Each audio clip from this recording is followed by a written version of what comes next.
Bismillahirrahmanirrahim. Assalamualaikum warahmatullahi wabarakatuh.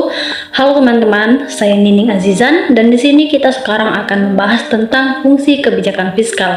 Sebelumnya, teman-teman harus paham sedikit tentang kebijakan fiskal. Nah, kebijakan fiskal ini adalah secara umumnya yang kita ketahui adalah kebijakan yang dikeluarkan oleh pemerintah untuk mengatur penerimaan dan pengeluaran negara.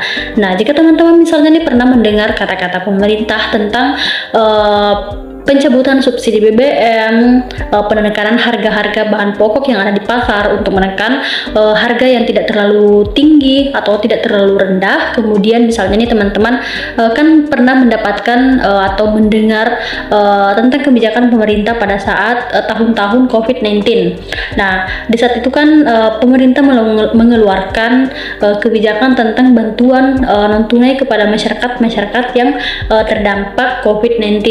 Nah, seperti itulah yang disebut sebagai kebijakan fiskal. Oke, kita fokus dalam video ini, kita akan membahas terkait dengan fungsi kebijakan fiskal.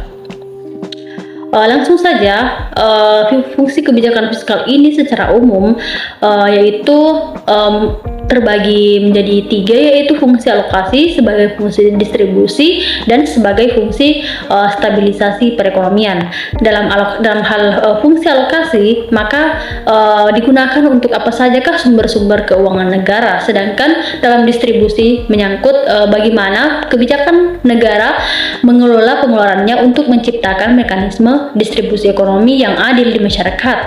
Kemudian dalam fungsi stabilisasi, yaitu bagaimana negara menciptakan perekonomian yang stabil. Kebijakan fiskal dalam perekonomian dalam sistem ekonomi kapitalis itu hanyalah merupakan suatu kebutuhan untuk pemenuhan ekonomi atau disebut sebagai ekonomi recovery akibat krisis dan untuk menggenjot perekonomian.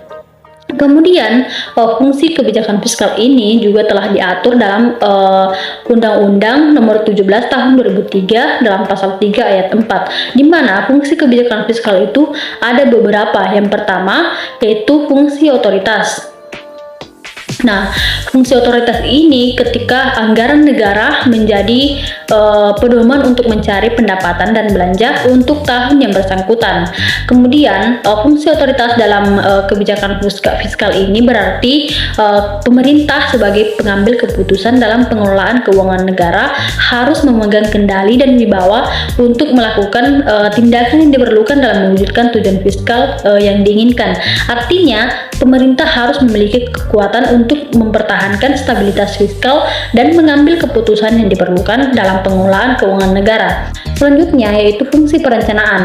Fungsi perencanaan ini yang dimaksud dalam Undang-Undang Nomor 17 Tahun 2003 yaitu merujuk ketika anggaran negara menjadi dasar bagi manajemen dalam merencanakan anggaran tahun yang bersangkutan.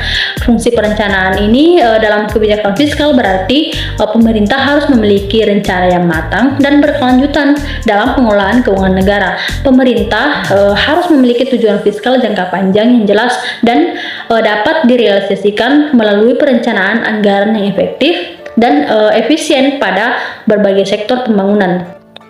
Selanjutnya, adapun fungsi pengawasan dalam kebijakan fiskal ini adalah ketika anggaran menjadi pedoman untuk menilai apakah kegiatan penyelenggaraan pemerintahan negara sesuai dengan kebutuhan yang telah ditetapkan. Fungsi pengawasan dalam kebijakan fiskal berarti pemerintah harus melakukan pengawasan terhadap pelaksanaan anggaran serta memastikan bahwa penggunaannya tersebut sesuai dengan tujuan yang telah ditentukan untuk mencapai efisiensi dan efektivitas penggunaan keuangan negara. Oke, selanjutnya itu fungsi alokasi. Fungsi alokasi ini yaitu ketika anggaran negara dialokasikan untuk tujuan mengurangi tingkat pengangguran dan pemborosan sumber daya serta menambah efisiensi dan efektivitas lagi-lagi perekonomian negara. Kemudian dalam fungsi alokasi ini dalam kebijakan fiskal berarti pemerintah harus mampu mengalokasikan anggaran secara tepat guna, terutama dalam bidang-bidang yang strategis dan krusial yang dianggap mendesak untuk pembangunan dan peningkatan kesejahteraan masyarakat Indonesia.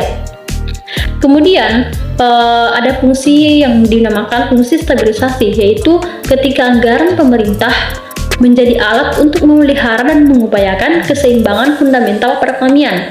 Fungsi stabilisasi ini dalam kebijakan fiskal adalah upaya untuk menjaga kestabilan ekonomi dalam jangka pendek maupun jangka panjang. Nah, fungsi ini dilaksanakan melalui kebijakan-kebijakan fiskal dalam menghadapi fluktuasi ekonomi seperti krisis ekonomi moneter ataupun pengendalian inflasi. Selanjutnya yaitu ada fungsi distribusi. Nah, fungsi ini yaitu ketika kebijakan negara membuat kebijakan anggaran dengan adil dan rasa kepatutan. Fungsi distribusi dalam kebijakan fiskal berarti pemerintah ini harus dapat memastikan keseimbangan dalam distribusi pendapatan dan keadilan sosial melalui distribusi anggaran untuk sektor-sektor yang memerlukan seperti pendidikan, kesehatan, dan infrastruktur. Nah, adapun contoh-contoh dari fungsi anggaran sebelum-sebelumnya yang saya jelaskan, yaitu dalam penerapan fungsi kebijakan fiskal di Indonesia dapat dilihat dari berbagai program dan kebijakan dilaksanakan oleh pemerintah. Misalnya dalam fungsi alokasi, pemerintah mengalokasikan anggaran untuk program-program pembangunan infrastruktur seperti jalan tol, pembangunan jaringan listrik untuk meningkatkan konektivitas dan produktivitas daerah. Dalam fungsi stabilisasi, pemerintah mengeluarkan kebijakan fiskal dalam menghadapi fluktuasi ekonomi seperti dari pemberian stimulus fiskal pada masa pandemi COVID-19.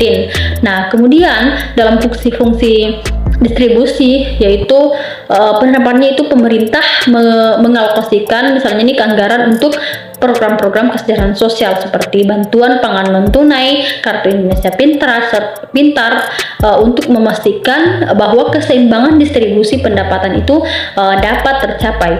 Demikian fungsi-fungsi kebijakan fiskal yang dapat saya sampaikan. Lebih dan kurangnya mohon dimaafkan. Dari saya, wassalamualaikum warahmatullahi wabarakatuh.